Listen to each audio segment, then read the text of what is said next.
Hi there, ladies and gentlemen. Here to go over, first off, how to, and we'll put this under the objective, but we want to talk about how to both develop and use uh, these formulas for the area of a parallelogram and area of a trapezoid.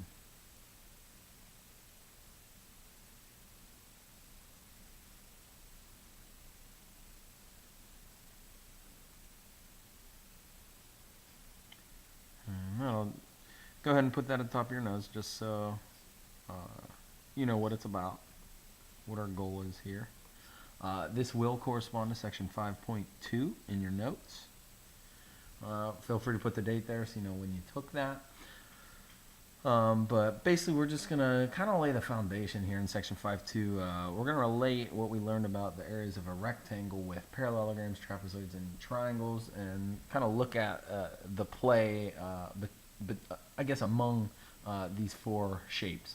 Okay. So, these three words, base, altitude, and height, you are going to see these pop up over and over again with both 2D and 3D shapes.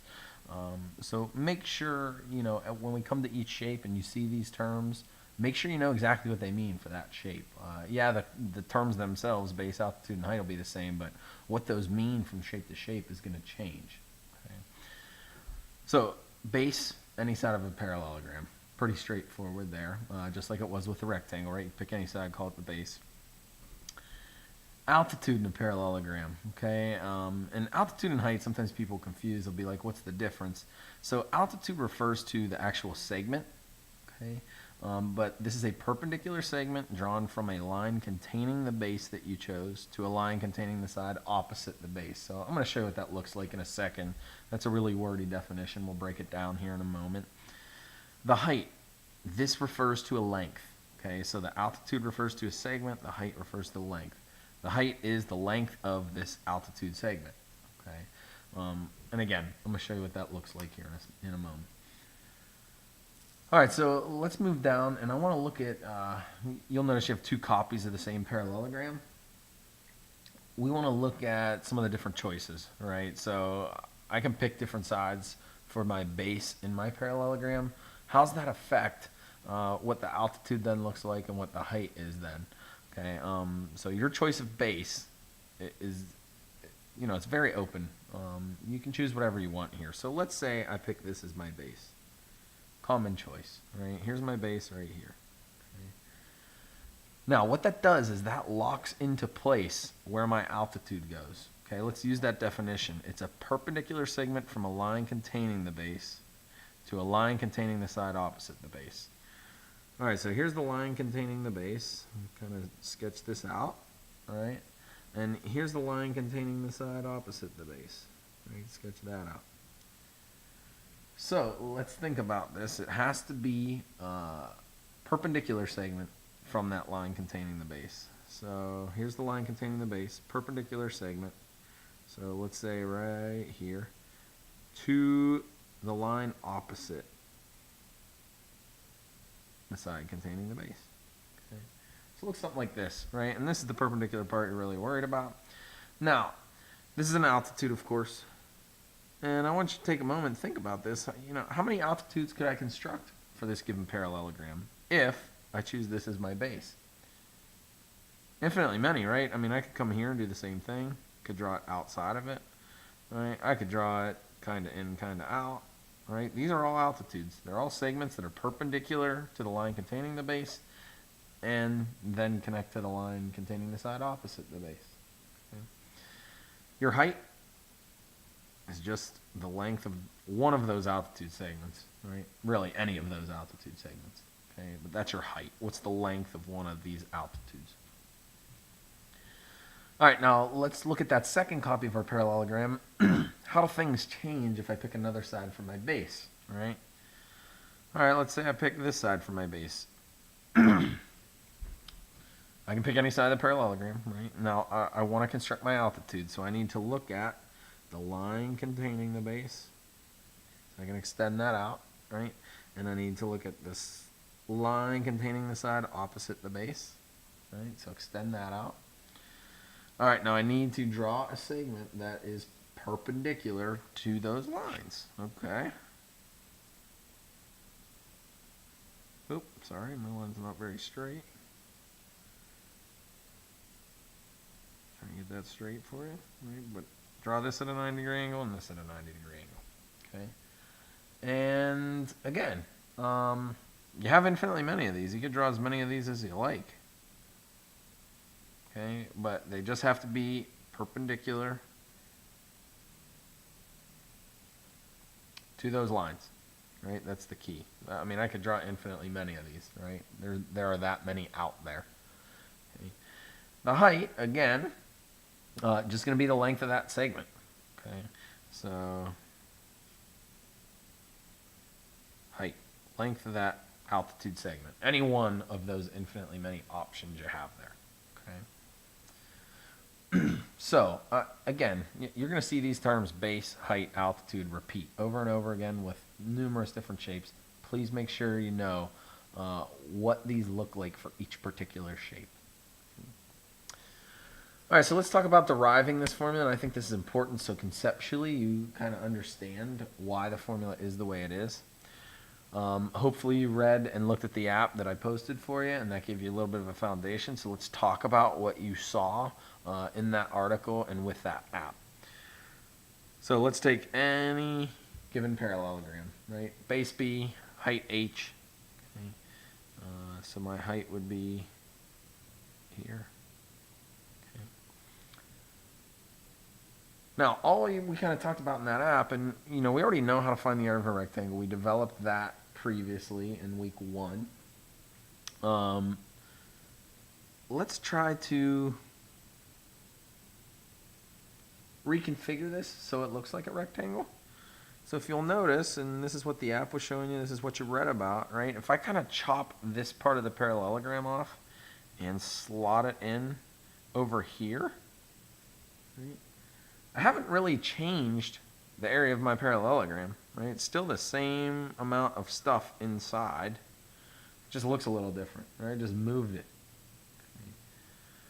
Now, this is a rectangle. If you do that, you've created a rectangle out of that parallelogram, and this rectangle would have a base B and a height H, just like your parallelogram did.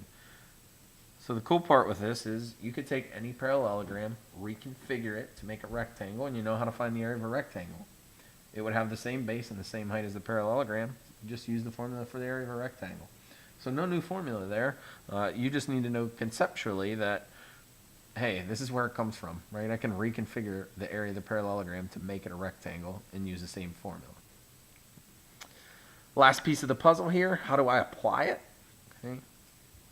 Oftentimes you're going to have more information than you need. This is where you really need to know those definitions with base, altitude, and height, so you know what things to use. All right, find the area of the parallelogram. Great. I know conceptually this is my formula, right? Area is equal to base times height. So now all I have to do is figure out what's my base, what's my height. I think the easiest thing to do is pick your base as 13. Why is that? Because that locks my height in as 5. It's that perpendicular segment from the line containing the base to the line containing the side opposite the base. Now, I could pick 7 as my base, but the only problem is I don't have a length for a segment that is perpendicular to the line containing that base and the side opposite it. So in this situation, it kind of forces your hand. Right? I need to pick this as my base, and this has to be my height because of that. So you really need that flexibility of mind to know what the different options are for a base and pick the one that will give you the easiest way to find a height and then find an area. So if you plug 13 in for the base, 5 in for the height, you should get an area of 65 square units out of there. Okay. And that's really it for a parallelogram. Okay, that's where it comes from, and that's how you develop the formula and how you use it. All right, if you flip over to the back side, we have a trapezoid.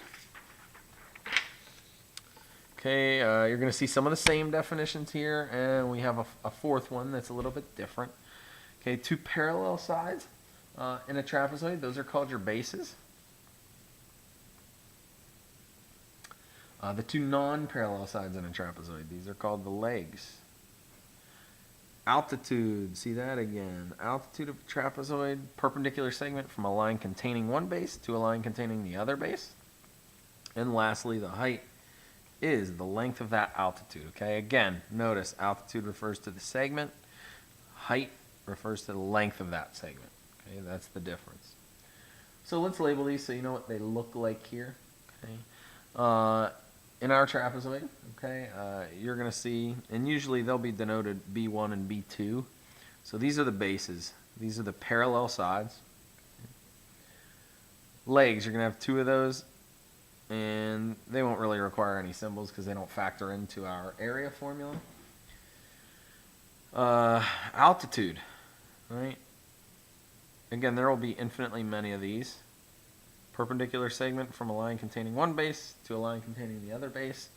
I can extend this line forever and ever and ever. And, I could draw altitudes out here. Right? This would be another altitude. Okay? So lots and lots of options for the altitude. But just like it was with the parallelogram, once you draw that altitude segment, the height is simply the length of one of those altitude segments. Okay? And that'll get your symbol H. All right, so deriving this formula, and again, I hope that you took the time to read that article about deriving this formula and use the app. Gives you a nice visual for what we're about to discuss. But if you looked at that at all, okay, and it kind of gives you some of the instructions from there, we're going to make a copy of this trapezoid, okay? So we're going to assume we have some general trapezoid, B1 and B2 for the bases. It's got a height of H. Height H. So let's copy this thing. And I'll do the best I can. It won't necessarily be to scale. Okay, but if I make a copy, rotate 180 degrees, and then we're going to translate the copy so it touches the original and creates this parallelogram. Okay. Well, let's think about this. Since I rotated 180 degrees, this segment up here would be B2. This segment here would be B1. And my height, right? Still my height down here. Okay. Now it's a parallelogram.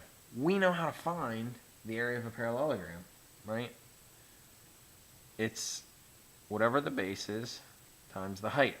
Well, the height of my parallelogram is going to be the same as the height of my trapezoid, so that's good news for us. The base is a little trickier. If I'm going to choose this as my altitude, right, and this is my height, this is going to be my base, right? That's the base corresponding to this altitude, this height. Well, what would this base be? Well, it would be this length plus this length, or B1 plus B2. Right?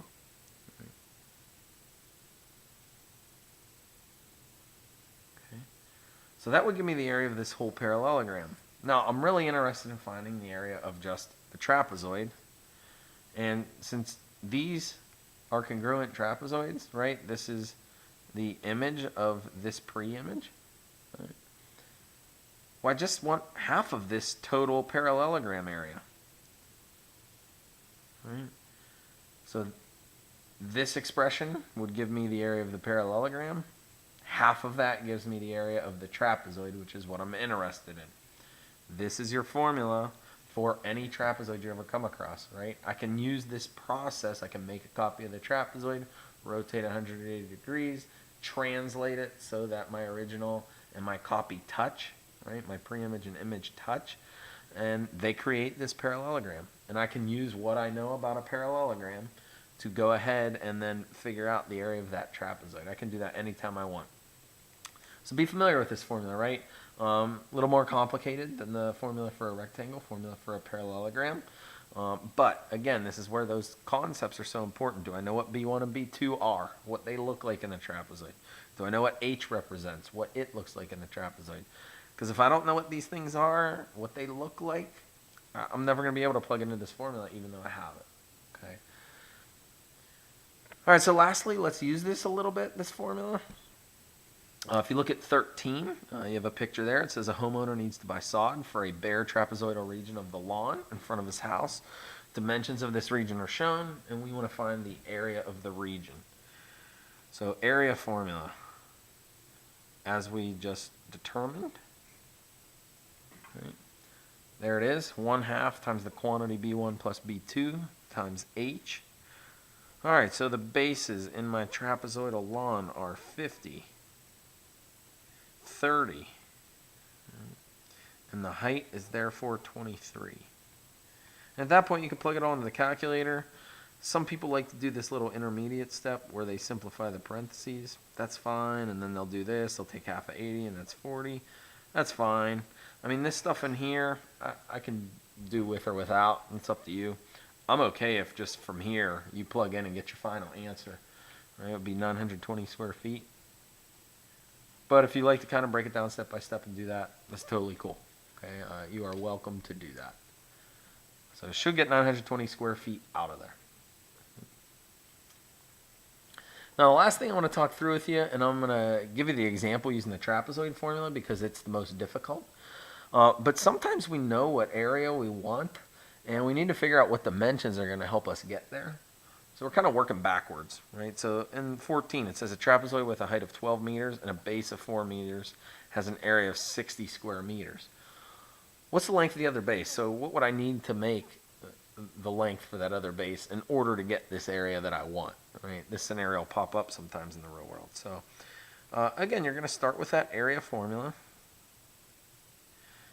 And what we're going to do is we're going to, oops, sorry, that's not what I want to plug in. We're going to plug in the things we know. So I know 60 square meters for A. I know one of the bases is 4 meters. I don't know the other base. And I know the height is 12. Right, so I plug in the things I know. Now, in this area here, I could have substituted 4 in for B2 and left B1 as my variable that I needed to solve for. It doesn't matter. You're going to get to the same place. So you have some liberty there. All right, we need to do some algebra here to sort this out. So using your reverse order of operations, my first step would be, I'm going to come back up here and give myself more room.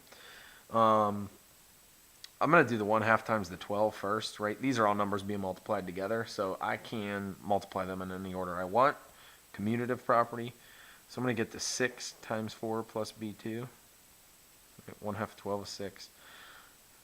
Then I'm going to divide both sides by 6. That's going to get me to 10 equals the quantity 4 plus B2. And you can just drop these parentheses at this point, make it look like this.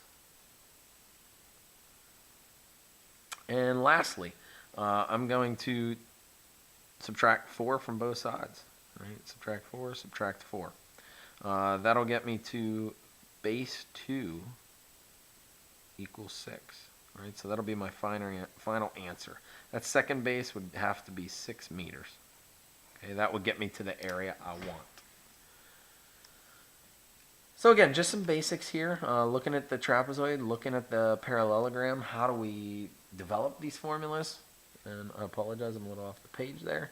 How do we develop these formulas?